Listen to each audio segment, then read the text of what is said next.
మాజీ ముఖ్యమంత్రి వైఎస్ రాజశేఖర రెడ్డి కుటుంబ ఆస్తుల వివాదంలో ఆయన భార్య విజయలక్ష్మి గారు రిలీజ్ చేసినటువంటి నోటరీ డాక్యుమెంట్ ఆ తర్వాత జగన్మోహన్ రెడ్డి గారు ఇరకాటంలో పడ్డారండి. ఎప్పుడైతే విజయలక్ష్మి గారు నోటరీ అనేది రిలీజ్ చేశారో ఆ తర్వాత జగన్మోహన్ రెడ్డి గారు అయితే పక్కా ఇరకాటంలో పడ్డారు.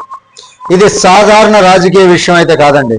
సొంత కుటుంబం నుంచి వచ్చినటువంటి ఆరోపణలు రాజకీయంగా చాలా బలంగా ప్రభావం చూపిస్తాయి. ఇప్పటిదాకా షర్మిల గారు ఆస్తుల కోసం గొడవ చేస్తుందని ప్రజలను నమ్మించేటటువంటి ప్రయత్నంలో జగన్మోహన్ రెడ్డి ఆయన పార్టీ నాయకులు ఉన్నారు.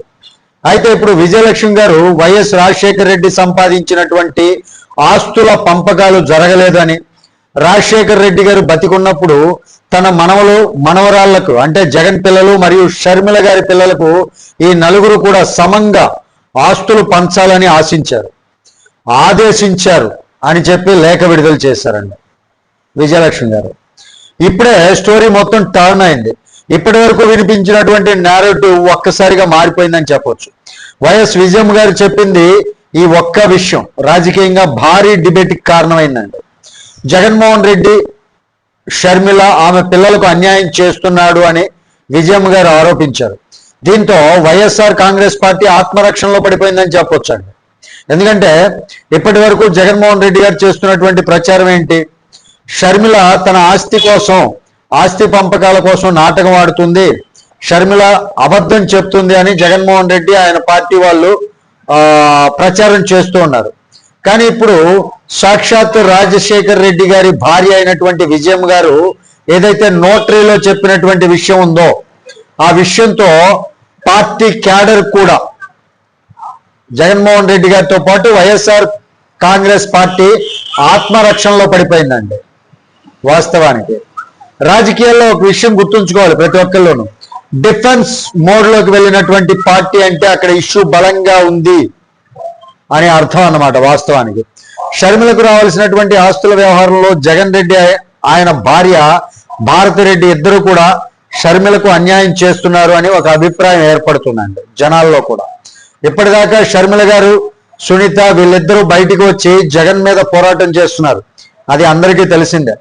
ఇప్పుడు సొంత తల్లి నవమాసాలు మోసినటువంటి తల్లి కూడా జగన్మోహన్ రెడ్డి తన చెల్లెలకి అన్యాయం చేశాడు అని బయటకు వచ్చి పేర్కొన్నట్లుగా చెప్తున్నారండి.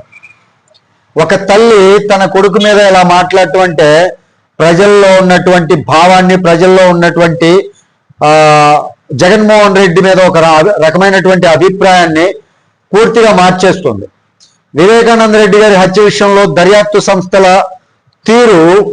కోర్టు తీర్పులు ఎలా ఉన్నప్పటికీ కూడా మెజారిటీ ప్రజలకు ఆ హత్య కారణాలు, ఆ హత్య కారకులు ఎవరన్నటువంటి దాని మీద ఒక స్పష్టమైనటువంటి అవగాహన ఉందండి.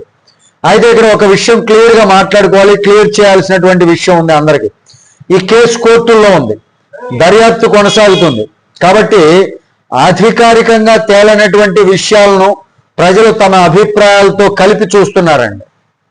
దర్యాప్తుకు అడ్డుపడే వాళ్ళు ఎవరైతే ఉన్నారో వాళ్ళ మీదే సహజంగా ఎవరికైనా అనుమానం ఉంటుంది. ఎందుకంటే దర్యాప్తు జరిగితే ఎవరికైతే ఇబ్బంది అవుతుందో వాళ్ళే అడ్డుపడతారు. మరి దర్యాప్తుకి అడ్డుపడుతున్నది ఎవరు అనేది ప్రజలందరికీ తెలిసిందే, ఈ రాష్ట్రంలో ఉన్నటువంటి అందరికీ తెలిసినటువంటి విషయమే. అసలు నిజంగా ఎవరు అడ్డుపడుతున్నారు, ఇది ఇప్పుడు ప్రజల్లో పెద్ద ప్రశ్నగా మారిందండి. పైగా ఇప్పుడు సునీత గారు చేస్తున్నటువంటి ఒంటరి పోరాటం మూలంగా ఆమె మీద సింపతి కూడా ఉంది రాష్ట్ర ప్రజలందరికీ కూడా. ఒక చెల్లెలు అంటే జగన్మోహన్ రెడ్డి గారికి చెల్లెలే కదండి సునీత, ఆ రకంగా దగా అయితే ఇంకో చెల్లెలు షర్మిలకి ఆస్తులు పంచకుండా అన్యాయం చేశాడని సొంత తల్లి బయటికి వచ్చి చెప్తా ఉందండి. ఇది పూర్తిగా ఫ్యామిలీ వర్సెస్ పవర్ నేరేటివ్ గా మారిపోతుంది.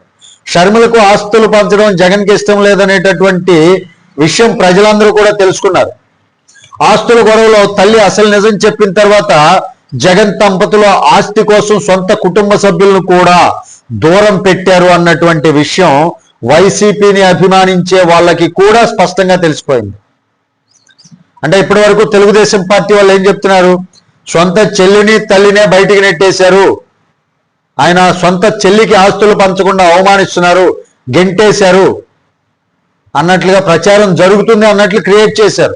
ఇదంతా షర్మిల ఆడుతున్నటువంటి నాటకంగా క్రియేట్ చేశారు.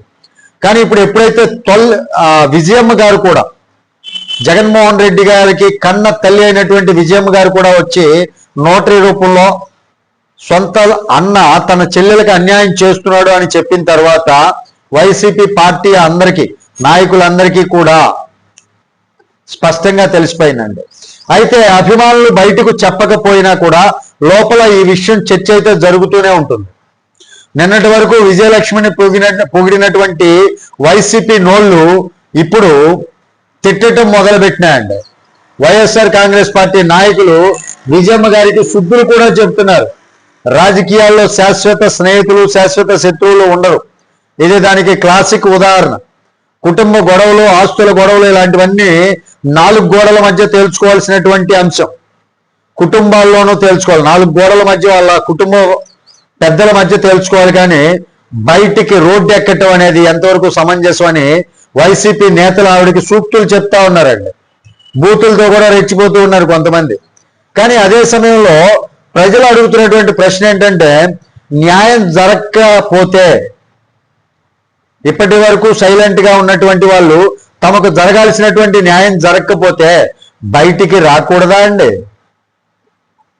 బయటికి రాకూడదా చెప్పండి? అన్యాయాన్ని భరిస్తూనే ఉండాలా?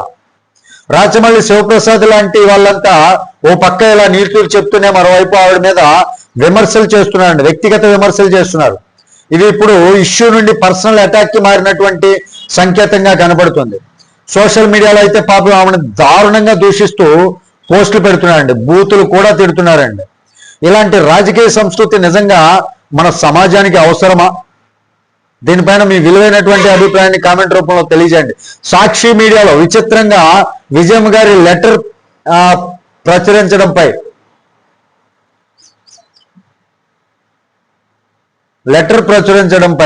మీడియా కూడా ఇప్పుడు నేరేటివ్ కంట్రోల్లో ఒక భాగంగా ఆమె పైన డిబేట్ పెడుతుందండి. ఆస్తుల విషయంలో విజయమ్మ తన వైఖరి స్పష్టంగా చెప్పడంతో జగన్మోహన్ రెడ్డి సూప్ లో పడ్డారండి. అదే సూప్ లో పడ్డ ఎలికి ఎలాగైతే కొట్టుకుంటుందో అలా కొట్టుకుంటున్నారు. ఎప్పుడు డైవర్షన్ పాలిటిక్స్ కి తెరదీశారండి. ఇదే అసలు గేమ్ చేంజర్ అన్నమాట. ప్రజల దృష్టిని మళ్లించేందుకు, ఈ విషయం మీద నుంచి ఆ చర్చను మళ్లించేందుకు, టాపిక్ ను డైవర్ట్ చేసేందుకు మాజీ మంత్రి రోజా లాంటి ఆర్టిస్టులను రంగంలోకి దింపారు. ఆర్కే రోజా గారు చేసినటువంటి వ్యాఖ్యలు ఇప్పుడు వైరల్ అవుతున్నాయి. ఇది యాదృచ్ఛికం కాదండి, టైమింగ్ చాలా కీలకం. ముఖ్యమంత్రి నారా చంద్రబాబు నాయుడు గారు ఉప ముఖ్యమంత్రి పవన్ కళ్యాణ్ మీద వ్యక్తిగత విమర్శలు చేయడం, ఇది ఇష్యూ డైవర్షన్ స్ట్రాటజీగా చాలా మంది భావిస్తున్నారండి. వాస్తవానికి ఆర్కే రోజా గారు నిన్న సడన్ గా వచ్చి పాలు పితుకుతున్నారా, ఇవన్నీ మాట్లాడారు అంటే కారణం ఏంటంటే, విజయమ్మ గారు ఎప్పుడైతే ఈ నోటరీ రిలీజ్ చేశారో ఈ టాపిక్ ని డైవర్ట్ చేయాలి. ఇది డైవర్ట్ చేయాలంటే ఏదో ఒక కాంట్రవర్సీ సృష్టించాలి. అలా కాంట్రవర్సీ సృష్టించడం కోసమే ఆర్కే రోజా అనే పెయిడ్ ఆర్టిస్ట్ ని రంగంలో దించారండి. ఆర్కే రోజా మంత్రి పదవి పోయిన తర్వాత పెయిడ్ ఆర్టిస్ట్ గా మారిపోయాడు. జబర్దస్త్ నుంచి కూడా గెంటేశారు, పెయిడ్ ఆర్టిస్ట్ గా మారిపోయాడు అనమాట. ఇది ఇష్యూ డైవర్షన్ స్ట్రాటజీగా చాలా మంది భావిస్తున్నారండి. ఈ మొత్తానికి ఈ వ్యవహారం 3 విషయాలు క్లియర్ చేస్తుందండి. కుటుంబ వివాదం ఇప్పుడు రాజకీయ ప్రభావం చూపిస్తుంది ఒకటి, ప్రజలు అసలు నిజం తెలుసుకోవాలని చూస్తున్నారు రెండవది, డైవర్షన్ పాలిటిక్స్ పనిచేస్తుందా లేదా అనేది కూడా మనం చూడాలన్నమాట. ఇది కేవలం ఆస్తుల గొడవేనా లేక ఆంధ్రప్రదేశ్ రాజకీయాల్లో మరో పెద్ద మార్పుకి సంకేతమా? మీ అభిప్రాయం ఏంటి అనేది కామెంట్ రూపంలో తెలియజేయండి. ఈ వీడియో మీకు నచ్చితే లైక్ చేయండి, ఛానల్కి సబ్స్క్రైబ్ చేసుకున్నాను కొంచెం సపోర్ట్ చేయండి. Thank you. జై హింద్.